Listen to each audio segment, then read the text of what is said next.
Well, guys, thanks for stopping by today.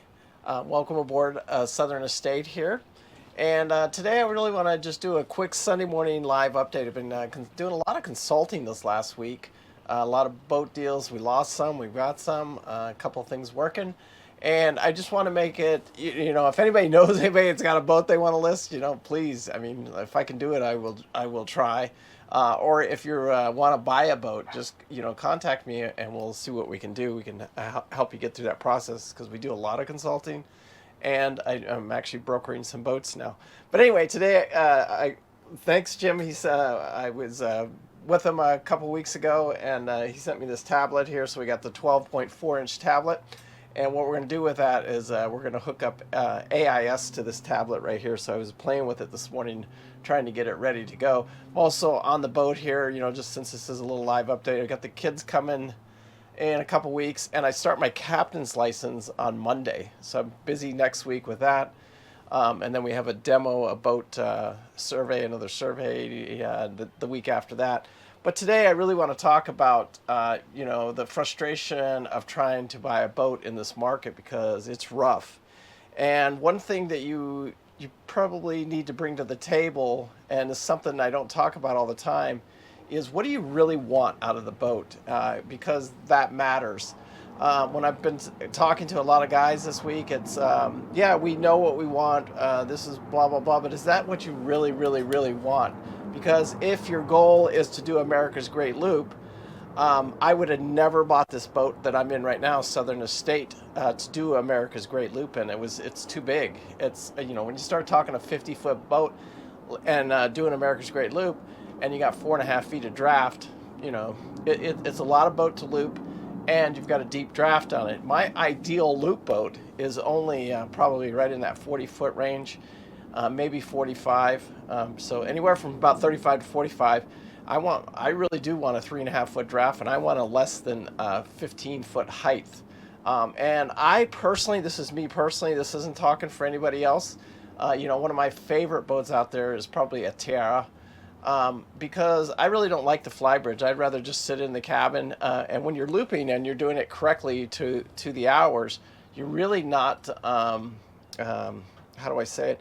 You're not really running your generator like you think. On Loop Princess, I ran my generator for a total of 10 hours. On this boat, on Southern Estate, I probably ran it about 200 hours. And that was completing the back half of the loop. So this boat I have about 4,000 miles on, and I ran the generator for 200 hours. And on Loop Princess, we ran about 2,000 miles, and we ran the generator for less than 20 hours. So, and it was because running the air conditioner or the heating, I'd rather be indoors. That's just me personally. Even, when I bought some of my cars and stuff like that, my off-road cars, I always had the windshield up front. Some people hate that. They like to be out here in the elements. And so, but another thing you got to really think about, and I've thought about this throughout the night, last night I was thinking, as we get up there, things get harder. It gets tougher to get down in that engine room. Everything gets a little bit tougher. And also you got to start thinking about the resale value, because you're not going to own this boat. I mean, it's one thing if you're going to buy the boat, you're going to own it for 10 to 20 years, then money doesn't really matter. But if you're going to buy this boat, you're going to go do the loop, and then you're going to sell the boat. You got to think about stuff like that, because where's my dollars better spent, because is it buying a 40-year-old trawler and then trying to get it up to par? Because I'll be honest with you, any 40-year-old trawler, everything internally on it is pretty much rotten. And so if it hasn't been replaced, and that's and that's a big reason for the pricing that you see on a lot of these boats now, is because some of these boats that the owners have taken time. It takes a mechanic, at $100 an hour, and I'm just using this as an example. Loop Princess, I probably had $3,000 just changing lines on both inside my engine room. Before I left Homeport Marina, I had probably in excess of $12,000 in my engine room, just my engine room. And that was replacing lines, coolers, hot water heater, air conditioner, everything below that waterline that went inside that engine, just that engine room, new batteries, everything. By the time I was done, I was well over $12,000. And that's just an example of how you can get upside down on one of these boats. I wasn't able to sell Loop Princess for the money I had, and I was crazy to think that I could do that. Because by the time I left this marina, I was probably into that boat for well over $80,000. So you just got to keep all that in mind. So do you spend, that 200 plus, and do you get like a 2005 Nordic tug, and you try and find one of those for $150, $160, somewhere around there. And then when you get done with the loop, where's the engine hours at? Because I don't think a lot of people realize this, but it's about 600 engine hours to do the loop. So, and that's on a slow trawler, about 10 knot, 7 to 10 knot trawler. So you just got to think about all that stuff and put that into perspective. So if you're buying a boat that already has 5,000 hours, when you get done with the loop, that's about what this boat had on it. It's going to have 5,600 hours on it, and that's about what I have on these engines right here. Then are your engines naturally aspirated? If they're naturally aspirated, and that's usually an NA right after the engine, those engines are capable, if they're very, very well taken care of. You can get somewhere around, logically you could get about 10,000 hours. If it's not abused, it's really well taken care of, good oil samples and stuff like that, you can get upwards north of 20,000 hours on one of these engines, naturally aspirated. When you start throwing blowers to them and turbochargers and start getting up there in the horsepower, then those numbers really start to back down. You're really looking at those about 3,500 hours on a blowing Caterpillar throwaway engine, on a turbocharged or supercharged engine. And so you have to weigh everything, and you got to look at your speed, your draft.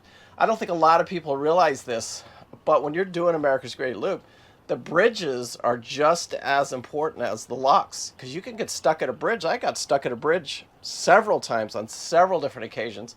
I was stuck at a bridge, and my height onto the top of Southern Estate here, with my radar arch up, is 19 foot. I call it 19.2. So, but when I've got that laid down, I'm at 15 foot. Well, at that 15 foot mark, man, it's just glorious, just absolutely glorious. And if I could even get a little bit lower, I'm happy. And my height, because when you pull into a marina, a lot of times these marinas, the first question out of their mouth is, what's your draft? And then the next question is, what's your length overall? Then the next question is, on some of the marinas, is what's your bridge height?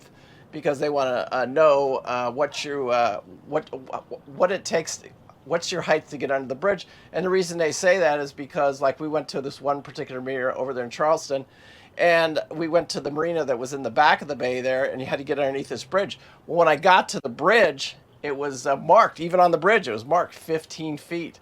And so I called the the harbor master. I said, "Hey, harbor master, we can't get under this bridge." And I looked at my charts here and everything. Everything is telling me no. Every red flag goes up, and he goes, "Look, I know what that says. I know it's high tide. I know it says 15 feet. But I've actually physically been out in a boat, took my tape measure out there, and it's 17 feet. You told me your boat was 15.3, and so you can make it under the bridge." And I'm saying, no, I can't make it under that bridge. I'm looking at it, it's close, and so every bridge is close. So, and the moral of the story is, the perfect loop boat is that 40 footer. It is well under 15 feet. And if you can get it down to 14 feet, you're just not waiting at any bridges. There's still a few 8-foot bridges. There's still some swing bridges that you can't get under. But for the most part, you're cruising, you're just cruising, and you don't have to really wait for those bridges. And it can be aggravating, locks and bridges. But there's 150-ish locks on doing the America's Great Loop, but there's a lot more bridges than that, and the heights of those bridges matter. And so, and do you really want to rip down all your canvas and really, you got to think about all that stuff. So, because it's not just the locks you got to get through, it's underneath those bridges. So the perfect height boat. If I was buying a boat today, if I says, "Hey, Paul Bates, I'm buying a boat today, and I'm specifically going to do the loop," I'm probably looking for the 34 Nordic Tug. I'm looking for a Tierra, because I just love that low profile. I want an open deck. I don't want any staircases. I want good walkability around my decks. And it's just what I'm looking for.